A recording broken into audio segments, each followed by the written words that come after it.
내가 내 목숨을 걸고 하나님을 불러 증언하시게 하노니 내가 다시 고린도에 가지 아니한 것은 너희를 아끼려 함이라. 아멘. 살아계신 하나님 아버지 감사합니다. 오늘도 이 시간 하이델베르크 교리문답을 통해 우리에게 하나님을 알게 하시고 예수님을 믿는 믿음의 도리가 무엇인지를 알게 해주셔서 감사합니다.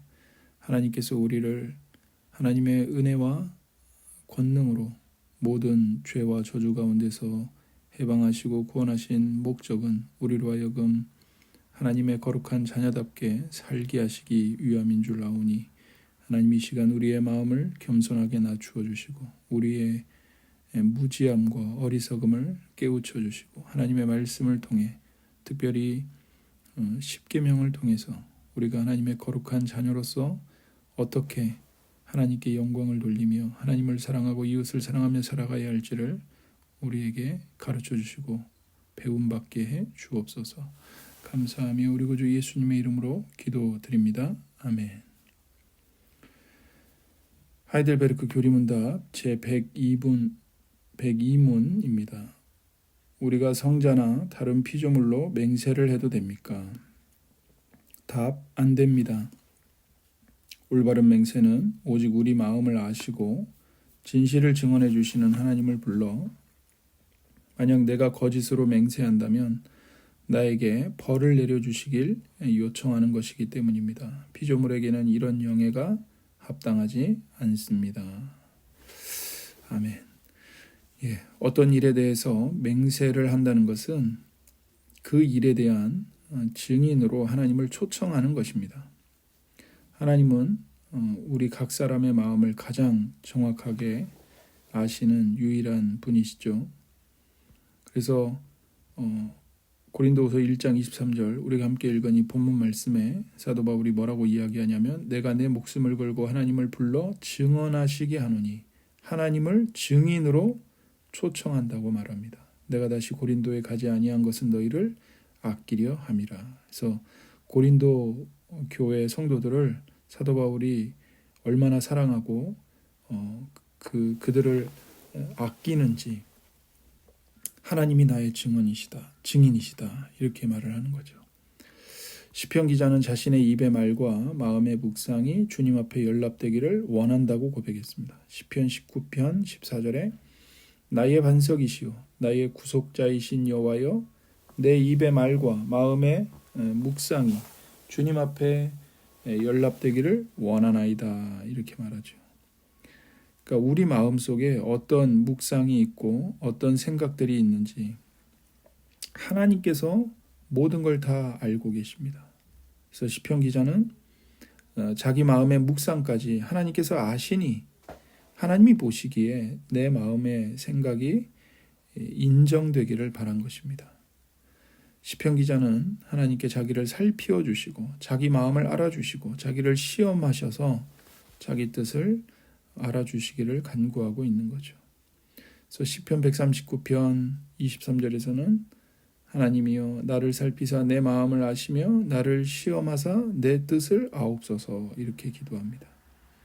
그러니까 자신의 마음을 아시는 하나님께서 자신을 영원한 길로 인도해 주시기를 기도하고 있는 것입니다. 이렇게 우리 안에 내주하시는 성령 하나님은 우리가 우리에 대해 모르는 부분까지도 다 알고 계십니다. 너무나도 잘 아십니다. 우리를 창조하신 분이고 우리 안에 내주하시기 때문이죠.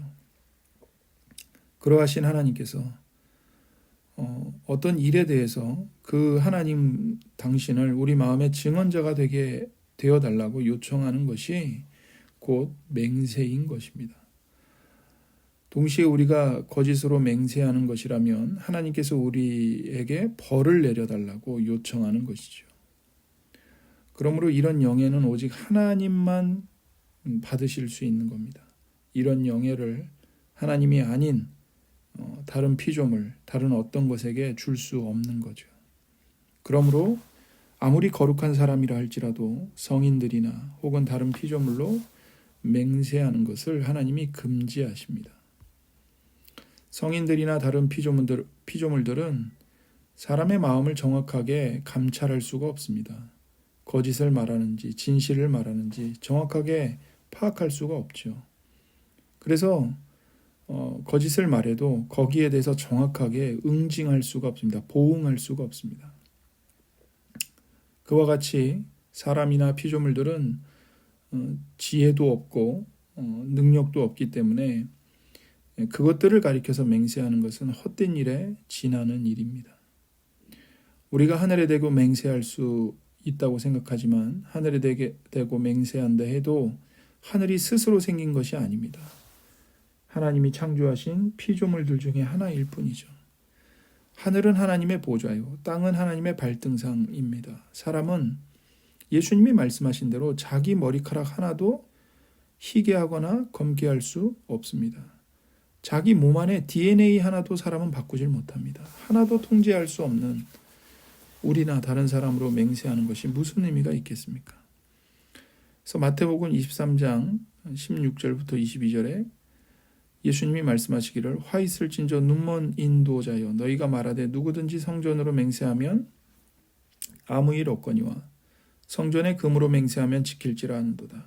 어리석은 맹인들이여 어느 것이 크냐 그 금이냐 그 금을 거룩하게 하는 성전이냐 너희가 또 이르되 누구든지 제단으로 맹세하면 아무 일 없거니와 그 위에 있는 예물로 맹세하면 지킬지라 하는도다. 맹인들이여 어느 것이 크냐 그 예물이냐 그 예물을 거룩하게 하는 제단이냐 그러므로 제단으로 맹세하는 자는 제단과 그 위에 있는 모든 것으로 맹세하며 또 성전으로 맹세하는 자는 성전과 그 안에 계신 이로 맹세하며 또 하늘로 맹세하는 자는 하나님의 보좌와 그 위에 앉으신 이로 맹세함이니라 이렇게 말씀하십니다. 그러니까 유대인들이 성전으로 맹세를 해놓고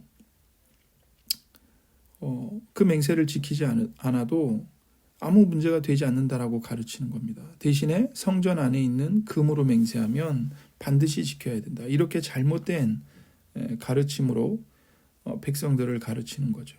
제단으로 맹세하면 그 맹세 안 지켜도 된다. 그러나 그 위에 만약에 예물이 있다면 그 제단 위에 있는 예물로 맹세한다면 그건 반드시 지켜야 된다. 그러니까 얼마나 말이 안 되는 소리입니까? 그러니까 예수님이 너희들은 눈먼 인도자들이다. 맹인들이다. 맹인이 맹인을 인도하면 어떻게 되겠느냐. 둘 다 구덩이에 빠져서 죽는 거죠. 그래서 제단이나 성전이나 하늘로 맹세하는 사람은 제단과 성전과 하늘이 상징하는 실체이신 하나님을 바라봐야 하는 것입니다. 거룩한 모든 사람과 다른 피조물들의 어떤 가치나 능력이 있다고 해도 그것은 궁극적으로 하나님으로 말미암은 거예요.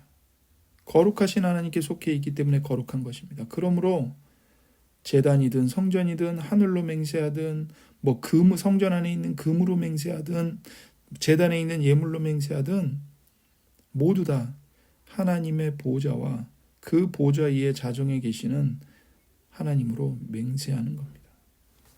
따라서 맹세하는 자는 절대로 성인들이나 피조물들로 맹세해서는 안 되고 그것들을 존재하게 하시는 하나님으로 맹세해야 하는 것이죠. 그래서 맹세는 매우 엄중한 일입니다. 모든 맹세가 하나님으로 맹세하는 거기 때문에 그래요. 그러므로 자기가 지키지 못할 일이라면 맹세를 남발해서는 안 됩니다. 예스는 예스라고 말하고 노는 노라고 분명하게 말해야 됩니다.